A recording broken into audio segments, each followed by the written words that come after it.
8 जुलाई 2026 का current affair देखेंगे। यह मोस्ट इंपॉर्टेंट करंट अफेयर है जो एग्जाम ओरिएंटेड है। पहला प्रश्न है अंतरराष्ट्रीय संबंध। इसका हाल ही में चर्चा में रहे गुवाहाटी घोषणा पत्र का मुख्य उद्देश्य क्या है? इसका उद्देश्य समझते हैं। जो ऑप्शन है, ब्रिक्स देशों द्वारा अवैध मादक पदार्थों की तस्करी और संगठित अपराध के खिलाफ सहयोग को बढ़ाना है। ऑप्शन बी सही है। इसकी हम व्याख्या देखते हैं। भारत की 2026 ब्रिक्स अध्यक्षता के तहत गुवाहाटी जो असम में आयोजित एंटी ड्रग एजेंसियों की बैठक में गुवाहाटी घोषणा पत्र को अपनाया गया है। इसका उद्देश्य सूचनाओं इंटेलिजेंस के त्वरित आदान प्रदान के माध्यम से वैश्विक ड्रग तस्करी पर लगाम लगाना है। नेक्स्ट क्वेश्चन देखेंगे हम।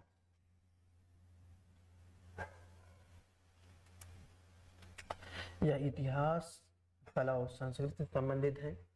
हैदराबाद में कुतुबशाही राजवंश की स्थापत्य विरासत के प्रतीक चार कमान के संबंध में निम्नलिखित कथनों पर विचार कीजिए जो हाल ही में जीर्णोद्धार के कारण में यह चर्चा में रहा है।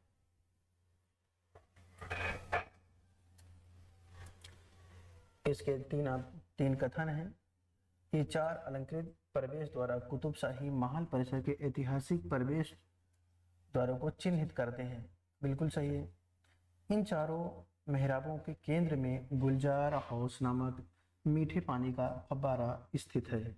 बिल्कुल सही है, यानी कि ऑप्शन ए सही है। इसकी व्याख्या देखते हैं। उत्तरी मेहराब को मछली कमान कहा जाता है और पूर्वी मेहराब को काली कमान कहा जाता है। रिपोर्ट में इन्हें विपरीत लिखा गया है। नेक्स्ट क्वेश्चन है विज्ञान एवं प्रौद्योगिकी संबंधित है। यह हाल ही में समाचारों में देखा गया WD 1856 बी क्या है? यह नासा के जेम्स वेब स्पेस टेलीस्कोप द्वारा खोजा गया मृत तारे की परिक्रमा करने वाला एक बाह्य ग्रह है। बाह्य ग्रह है। ऑप्शन बी सही हो जाएगा।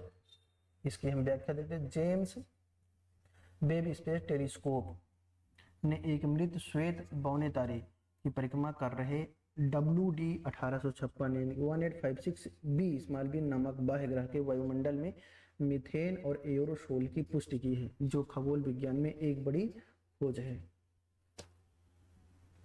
अगला क्वेश्चन है भूगोल और जल संसाधन से संबंधित है। यह हाल ही में किस नदी के जल बंटवारे की लागत साझाकरण और विस्थापितों के पुनर्वास विवाद को सुलझाने के लिए मध्य प्रदेश, गुजरात, राजस्थान, महाराष्ट्र यानी कि 4 राज्यों के मुख्यमंत्रियों ने एक ऐतिहासिक समझौते पर हस्ताक्षर किए हैं?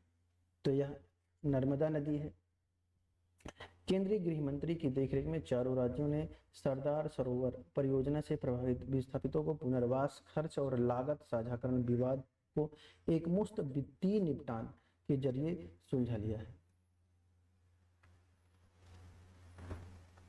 अगला क्वेश्चन है सामाजिक न्याय और शिक्षा से संबंधित है। केंद्रीय शिक्षा मंत्रालय द्वारा जारी UDISE प्लस रिपोर्ट 2025 और 26 के अनुसार निम्नलिखित कथनों पर विचार कीजिए। इनके 3 कथन दिए गए हैं, जिनमें से 4 ऑप्शन हैं। पहला कथन है पिछले 3 वर्षों की गिरावट के बाद इस वर्ष कुल स्कूली छात्र नामांकन में मामूली वृद्धि देखी गई है। बिल्कुल, भारत में कुल स्कूली शिक्षकों की संख्या पहली बार 1 करोड़ के पार पहुंच गई है, जिसमें महिला शिक्षकों का बहुमत 54.9% है। बिल्कुल सही है। राष्ट्रीय शिक्षा नीति 2020 के 30:1 के अनुपात के बेंचमार्क की तुलना में भारत का छात्र और शिक्षक अनुपात स्कूली शिक्षा के सभी स्तरों पर बेहतर स्थिति में है। बिल्कुल सही है। तो ऑप्शन डी इसमें सही है। इसकी रिपोर्ट और व्याख्या देखते हैं। UDISE रिपोर्ट के अनुसार ये तीनों तथ्य बिल्कुल सही है। छात्र नामांकन बढ़कर 24 करोड़ 72 लाख और शिक्षकों की संख्या 1.03 करोड़ हो गई है। अगला क्वेश्चन है जो अंतरराष्ट्रीय संबंध है और द्विपक्षीय की तरह है। भारत इंडोनेशिया रणनीतिक साझेदारी के संदर्भ में निम्नलिखित युग्मों पर विचार कीजिए। इसमें 3 युग्म दिए गए हैं। पहला है साबांग बंदरगाह, भारत और इंडोनेशिया द्वारा संयुक्त विकास है, बिल्कुल। और प्रम्बानन मंदिर परिसर भारतीय पुरातत्व सर्वेक्षण द्वारा जीर्णोद्धार परियोजना है, बिल्कुल।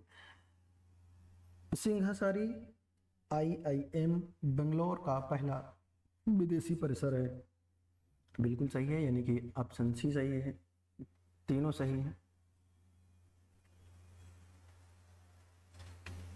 नेक्स्ट क्वेश्चन देखते हैं, यह आर्थिक विकास और सहकारिता से संबंधित है। सहकारिता मंत्रालय की सरकार सहकार से समृद्धि विजन के तहत शुरू किए गए राष्ट्रीय सहकारी यानी डेटाबेस 3.0 जिसे NCD 3.0 का एक प्राथमिक उद्देश्य, इसको समझना है कि इसका प्राथमिक उद्देश्य क्या है। इसका प्राथमिक उद्देश्य यह है कि देश भर की सभी सहकारी समितियों यानी कि पैक्स और उनके कमांड क्षेत्रों का डिजिटल मानचित्रण एवं डेटा एकीकरण करना है। नेक्स्ट क्वेश्चन है बुनियादी ढांचा और ऊर्जा से संबंधित है। हाल ही में भारी बारिश और भूस्खलन के कारण चर्चा में रहा क्वार जल विद्युत परियोजना किस नदी पर निर्मित है? क्वार यह चिनाब नदी पर स्थित है। इसकी व्याख्या देखते हैं। यह 540 मेगावाट की रन ऑफ रिवर जल विद्युत परियोजना का जम्मू कश्मीर के किश्तवाड़ जिले में चिनाब नदी पर निर्माणाधीन है, जहां जल हाल ही में एक बड़ा भूस्खलन हुआ था। नेक्स्ट क्वेश्चन है खेल और संस्कृति से संबंधित है। यह ऐतिहासिक डूरंड कप के संबंध में निम्नलिखित कथनों पर विचार कीजिए, जिसकी ट्रॉफी का अनावरण हाल ही में राष्ट्रपति द्वारा किया गया है। पहला कथन है यह एशिया की सबसे पुरानी और दुनिया की तीसरी सबसे पुरानी संचालित फुटबॉल प्रतियोगिता है, बिल्कुल।